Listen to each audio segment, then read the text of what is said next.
Welcome everyone to my YouTube channel. In this video, I am going to discuss the derivation of the discharge over a triangular notch or weir. So as shown in the figure, we have a triangular notch. Triangular notch is also called as V notch. As it is in the shape of V, we are also calling it as V notch. Let this be a V notch as shown in the figure. The total angle at the shape V or at the center O is theta. If you look at this, the angle AOB is theta as shown here. And we have the total flow of water over the crust or through the notch is given as capital H. And to derive the discharge over the triangular notch or weir, we have to consider a small strip AB. This AB as shown in the figure, and we have to find the discharge over that small strip. Then we have to integrate it so that we'll get the overall discharge. The concept is same as that of in rectangular notch or weir's discharge. For that, let us consider a triangle as shown here. Let us consider a triangle AOC like this. This is a triangle AOC. So if we consider this triangle AOC, the total angle was theta. Here the total angle was theta, and if we consider only the half of this triangle, this would be a right angle triangle, and the angle here is theta by 2. It is the half of the total angle. It is treated as half of the total angle. And this strip AB, we are considering it to be at a height small h from the top. So the height of this OC will become capital H minus small h. This will be the height. This one will be the height, that is capital H minus small h. So these are the parameters that we are dealing with, that is angle is theta by 2 and the height is h minus h, that is capital H minus small h, where capital H is the head of water above the V notch. So as said earlier in the video, we have to consider a horizontal strip of water of thickness dh at a depth of h from free surface of water. So this is important. H is from free surface of water. So we have tan theta by 2. From the above figure, we have tan theta by 2 is the AC by OC, that is opposite by adjacent. So if you see here, tan theta by 2 will be opposite by adjacent, that is AC by OC, that we have written here. But OC is H minus capital H minus small h, just we have discussed. So we get AC as capital H minus small h into tan theta by 2.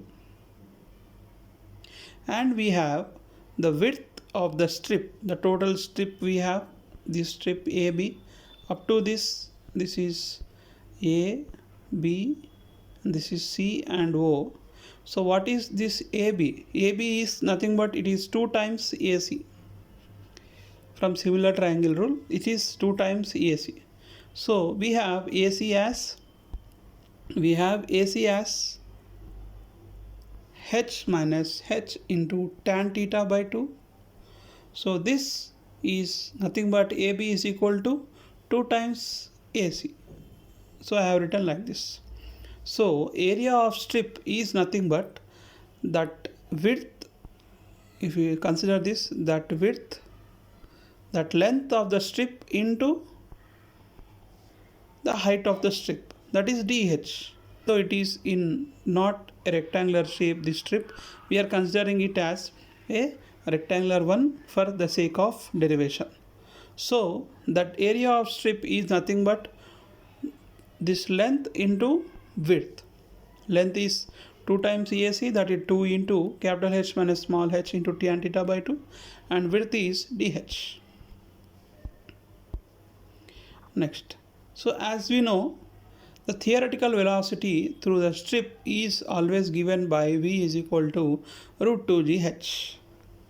The same is discussed in rectangular weir or notch discharge also. So the final discharge through strip is given as dq is equal to coefficient of discharge and area of a strip and velocity.